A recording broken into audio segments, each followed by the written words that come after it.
Morjesta. Nyt on sitten uusi kulkuneuvotalo hankittu. Joku varmaan näistä palikoista ja tästä viehättävästä väristä arvaskin, että hullupösöhän se siinä.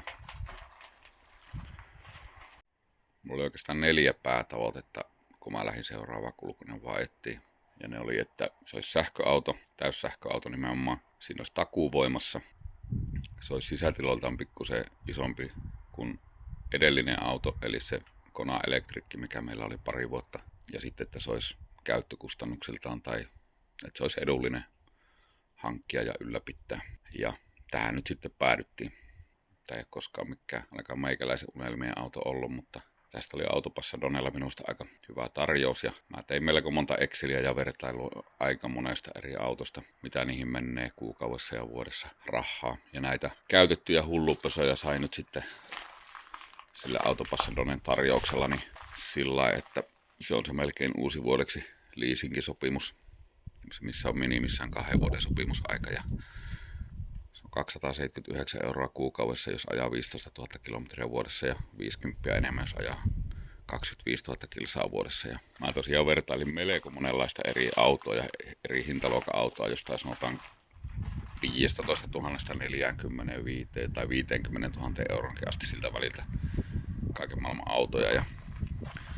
Ja vaikka miten päin mä sinne Excelin ne luvut laitoin, niin aina tuli selkeästi kalliimmaksi hommata omaksi tai muulla tavalla joku toinen auto kuin tämä.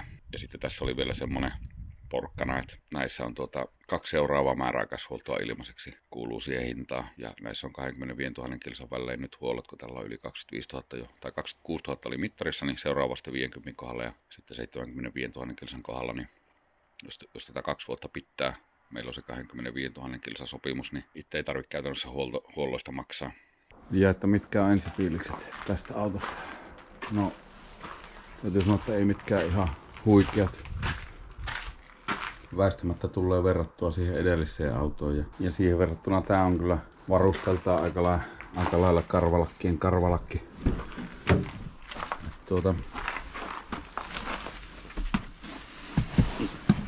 Jos luettelee, että mitä tässä ei ole verrattuna Konaan, niin äkkiseltään tästä puuttuu adaptiivinen vakionopeudensäädin, sitten puuttuu peruutuskamera, sitten puuttuu ratinlämmitin.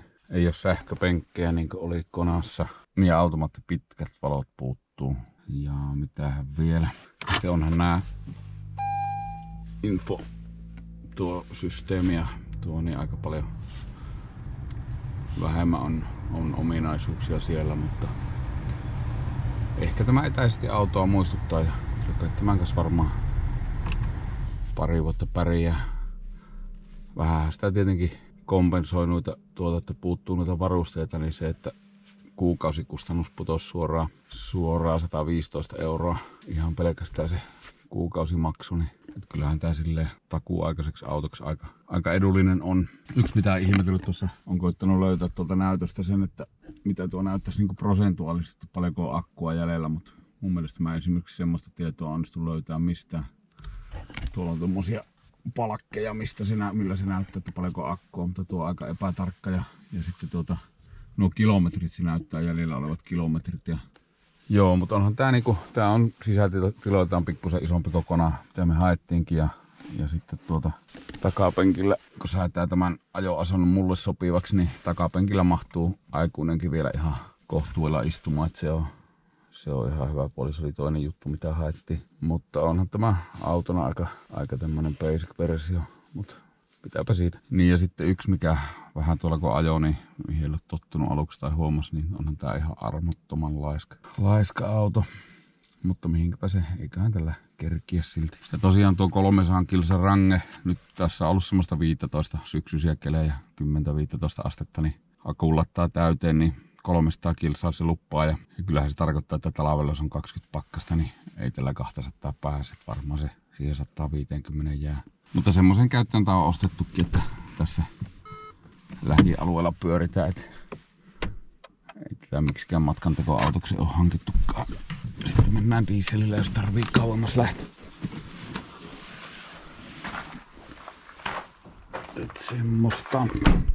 Ja yksi mikä tosiaan tässä oli niitä isompia syitä. Tuon hinnan lisäksi niin oli tää tavaratila koko, että Konassa mahtui näitä. Mä oon näitä S-kauppalaatikoita käyttänyt itselle vähän, kun mä käyn koeajamassa, niin näillä on helppo tehdä semmonen käytännön testi, että mitä mahtuu peräkonttiin. Niin.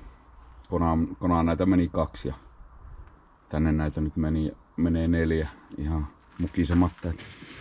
Tuohon päälle mahtuisi periaatteessa 5kin, ja ehkä 6kin, jos oikein tiukille vetäisi. Mutta olikohan tää litraus jonkun 100 litraa enemmän kuin Konassa, joku 450-460 litraa. Tänne pitäisi siinä mielessä meille riittää.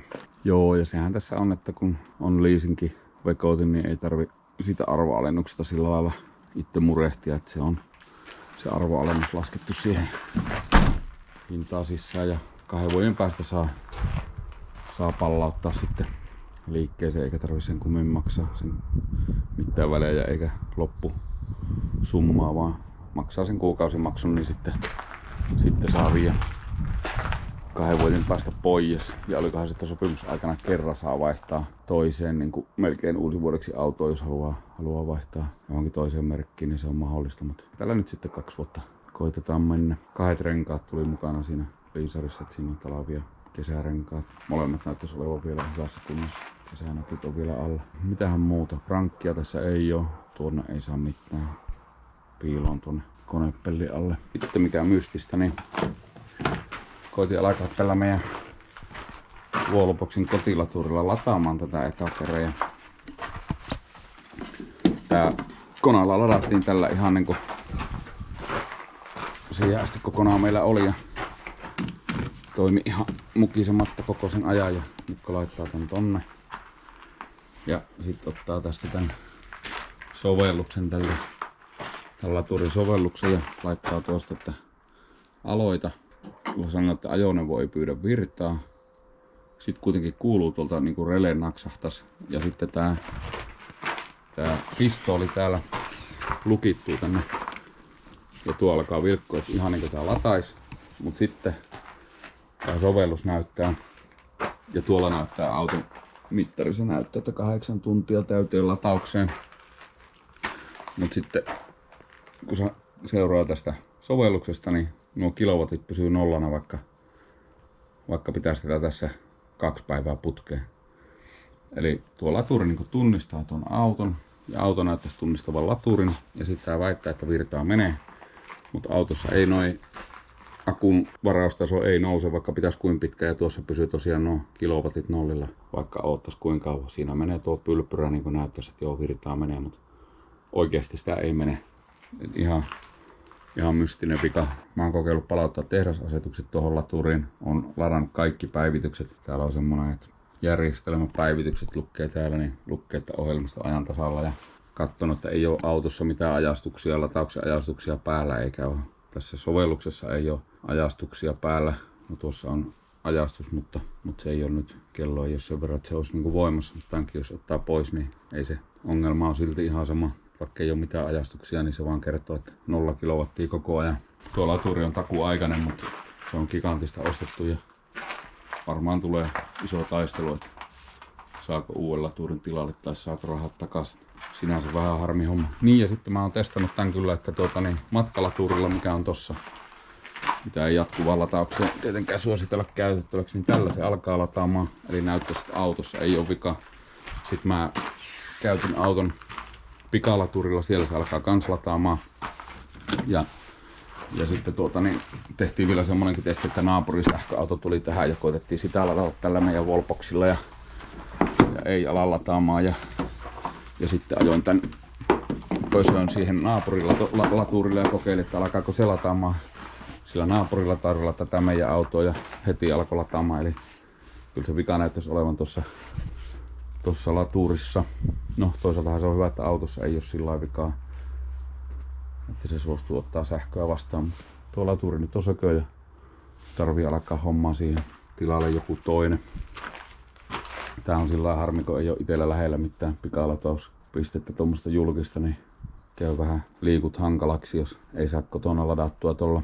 Mulla on nyt ajatus, että mä keräilen tästä kanssa kaikki ne, vähän niin kuin tein Konallekin ne kaikki kuukausikustannukset ja kaikki mahdolliset kustannukset, mitä tässä on, niin kerää ylös ja pistä Exceliin ja katso, että mitä tää tulee maksaa noin niin vuositasolla. Tää on just huolettu ja tosiaan 2 seuraavaa huoltoa on merkkiliikkeessä ilmaiseksi kuuluu siihen pakettiin, niin niistä nyt ei pitäisi ihmeitä tulla, mutta pitää sitten kun on kertynyt puoli vuotta tai vuosi dataa näistä, että mitä se maksaa, niin pitää tehdä sitten uusi video ja laitella siihen niitä summia.